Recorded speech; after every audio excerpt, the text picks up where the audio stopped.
లేదు అత్తమ్మ, అన్ని కామని అన్నావు కదా, అంత ఏమున్నాయని లొల్లులా గొడవల అన్నాడు.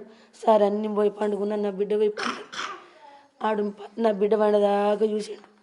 వాళ్ళ అమ్మోళ్ళ ఇంటికి పోయి వాళ్ళిద్దరు అన్నలు తల్లి ఈడు నలుగురు ఒక ఇంట్లో కూర్చొని మాట్లాడుకుర్రంట. మళ్ళీ వాడే చెప్తుండు పోలీస్ స్టేషన్లో.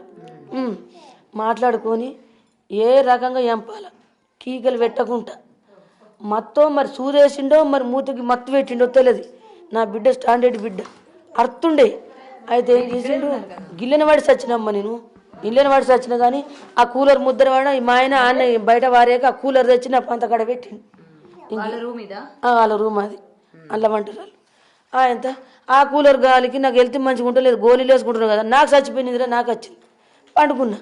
ఇక మా ఆయన కళ్ళు కనిపించాయి, ఈ కన్ను మొత్తానికి వేయింది, కన్ను గింతే ఉన్నది.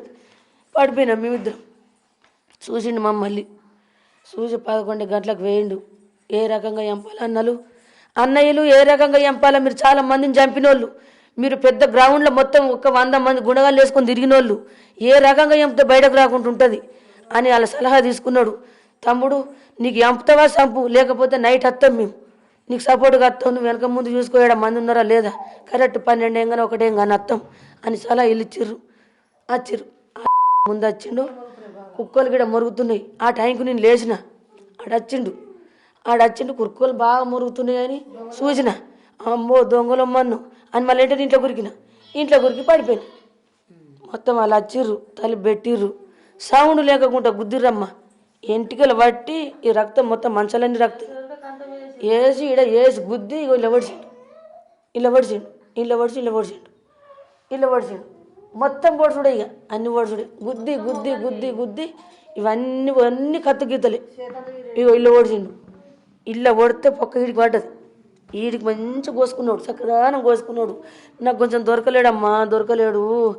కోసి ఇగో నీ కాలు మొక్కుతా, నేను దండం పెడతా, మా అమ్మ లేదు నేను బతుక, మా అమ్మ అంటే పిచ్చి పానం, నేను లేదు మా అమ్మ బతుకది, గుండె వాళ్ళకి చచ్చిపోతుంది, దాని మీదనే నాకు ఆశ పక్క, నాకు ఫుల్ సపోర్ట్ ఈ అమ్మ, నాకు ఓళ్ళు సపోర్ట్ లేరు, మా కాలు మొక్కుతా, ఇష్టపెట్టిపో, పారిపో, నేను మా వాళ్ళకి చెప్పను, నువ్వు కొట్టినమని పారిపో, మా అమ్మకు తలుపు కొట్టి ఇట్లా చేసినా చెప్పి పారిపో, లేకపోతే తలుపు తీసి పారిపో, మా వాళ్ళు అప్పప్పుడు లేస్తుంటారు, నన్ను చూస్తారు, నువ్వు పారిపో అంటే మెడ మీద కూర్చొని ఇట్లా పట్టుకొని నేను చంపితే పూర్తి చంపుతా కానీ ముత్తమంతా పడుతానా, కాలు మోగుతా సంపకు, ఇప్పటికే పానం పోతుంది, సత్తన బత్తన తెలియదు, నువ్వు వెళ్ళిపోయే కాలు మోగుతాని అంటే ఈడ కూర్చొని నెత్తి ఇట్లా పట్టి పల్ మొత్తం ఇదంతా